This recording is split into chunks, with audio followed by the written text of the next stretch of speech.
কারো মুখই দাঁড়িনি, এদের আবার বললি হক কোথায়, আসল চিত্রগুলো আমি তুলে ধরি, এদের ফাটে। এই দেখো তোমাদের মসজিদের ইমাম, কথা খুব গুরুত্ব দিয়ে শোনে।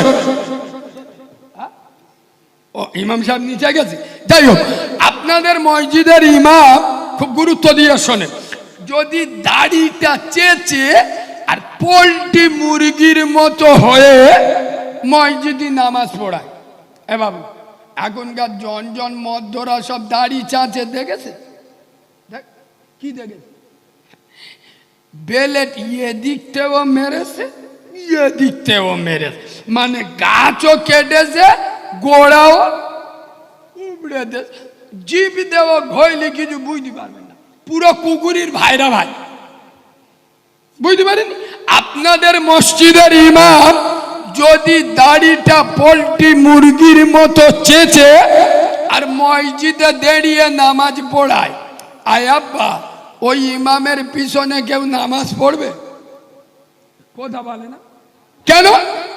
দাড়ি চাচা মালের পিছনে নামাজ, বলো কিরাম ফতোয়া মারতে যায় সব মুফতি সাহেবের ভাইরা ভাই, মুফতি সাহেবের বড় বোনাই, মানে ফতোয়া মারতে তো পয়সা লাগে না, আপনারাই ফতোয়া দিলেন, আপনাদের ফতোয়ার উপরে আপনারা টিকে থাকবেন, সরে যাবেন না। আপনারাই ফতোয়া দিলেন ইমাম যদি দাড়ি চেঁচে নামাজ পড়ায় ওই ইমামের পিছনে না হবে না। তুই মুসলমানের ছানা দাড়ি চেঁচে হনুমান মুখ হয়ে ইমামের পিছনে দাঁড়িয়ে নামাজ পড়লি কোন লজ্জায়? ইমাম দাড়ি চেঁচে যদি নামাজ পড়ায়, ইমামের পিছনে যদি নামাজ পড়া না যায়, তুই দাড়ি চেঁচে নামাজ পড়লি কোন কায়দায় তোর নামাজটা হয়? তুই চিটিংবাজ, তুই মুনাফিক, তোর রক্ত খারাপ। ইমাম যদি দাড়ি চেঁচে ওই ইমামের পিছনে নামাজ পড়বেন না, তুই দাড়ি চেঁচে ইমামের পিছনে নামাজ পড়লি কি করে? ইমামের দাড়ি চাঁচা হারাম, তোমার আমার দাড়ি চাঁচা। বাবা আমার কথা কি রাগ হচ্ছে? আমি বাস্তব বলছি না অবাস্তব বলছি? ইমাম দাড়ি চাঁচলে ওর পিছনে নামাজ হবে না, তুই দাড়ি চেঁচে কোন লজ্জায় নামাজ পড়লি? আচ্ছা ভালো করে বলুন, আপনার মসজিদের ইমাম যদি ওর কষি মতো বউটা ভুঁড়ি বার করে তল পেট বার করে কুচিয়ে শাড়ি পরে বিভিন্ন মহিলা সমিতি, বন্ধন লোন, গ্রুপ লোন অফিসারদের কোলে পোল্ট্রি মুরগির মতো গিয়ে থোপাত করে বসে যায়, ও যন্ত্রের কেউ মসজিদি রাখবে? আদলা ইদিনে ঝাড়বিনি বাঁদরের বাচ্চা, তোমার বউ বন্ধন লোন গ্রুপ লোন করে আর তুমি মসজিদে ইমাম সাহেব আছো, বলো আগে তেড়িয়ে দেবে না দেবে? খোদার কসম আমি নবীর মেম্বারে বসে বলছি, আমার বক্তব্যই অনেকজনের মুখ টুক শুইকে যাচ্ছে, আমি বুঝতে পারছি। কেন? রোগের ওষুধ দিচ্ছি তো। ইমামের বউ যদি বন্ধন লোন গ্রুপ লোন করে ওই ইমামকে মসজিদে রাখবেন না, আমি নবীর মেম্বারে বসে বলছি।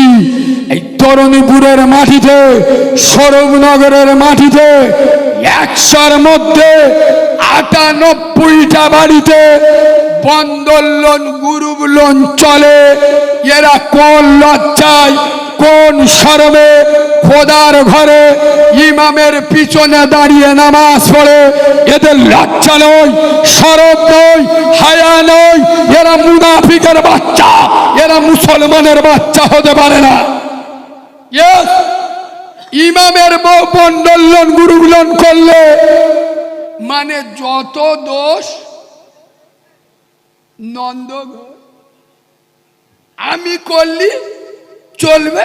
এ বাবু কথা এই দেখ, ওই জন্য তো নবী বলে গেছে আওয়ালাদিন সালিহিন, তোমরা যখন দুনিয়া ছেড়ে চলে যাবে দুনিয়ায় নেককার সন্তান রেখে যাবে।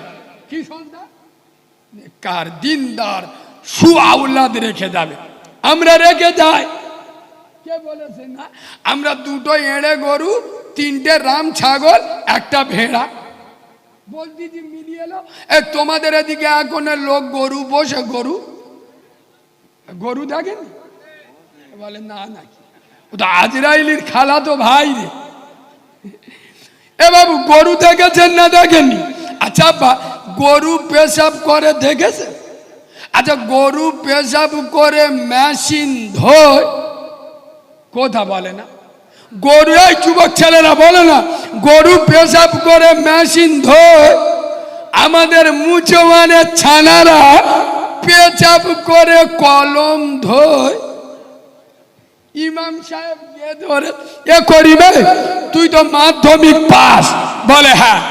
তা দাঁড়িয়ে পেশাব করলি? বলে হ্যাঁ। বসে পেশাব করলি নি? বলেন না। কেন? কুকুরের অপমান করা হবে। কার অপমান করা হবে? মানে কি, এ তো কুকুরের খালাতো ভাই।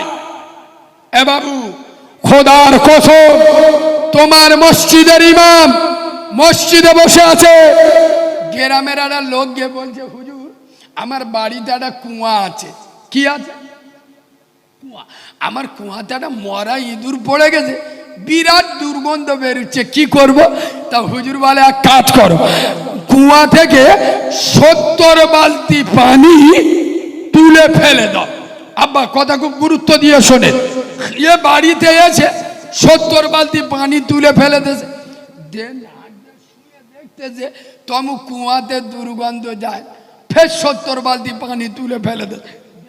দেখতেছে তমু দুর্গন্ধ যায় না, ফের 70 বালতি পানি তুলে ফেলে ফের নাক দিয়ে শুয়ে দেখতেছে তমু দুর্গন্ধ যায়। কবার? 3 সাথে 21, মানে কত বালতি? 210।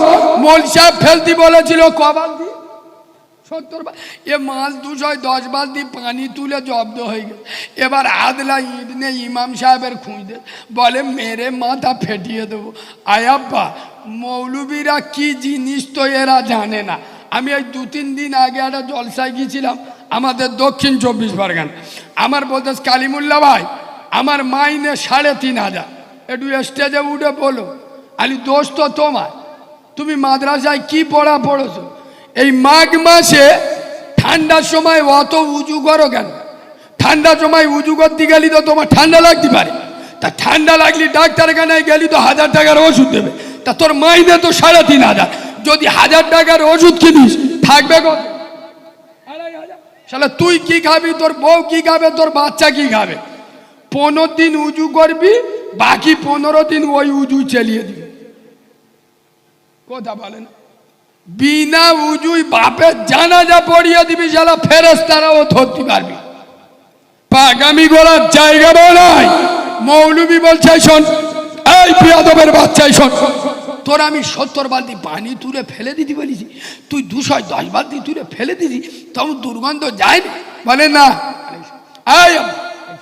আব্বা তুমি কুয়া থেকে মরা ইঁদুরটা তুলে ফেলিলে? বলে হেই দেখো। তা তুমি কি ওইটা আমার আগে বলে দেছো? কিরম চিটিং বাদ বুঝতে পেরেছেন? কুয়া থেকে মরা ইঁদুরটা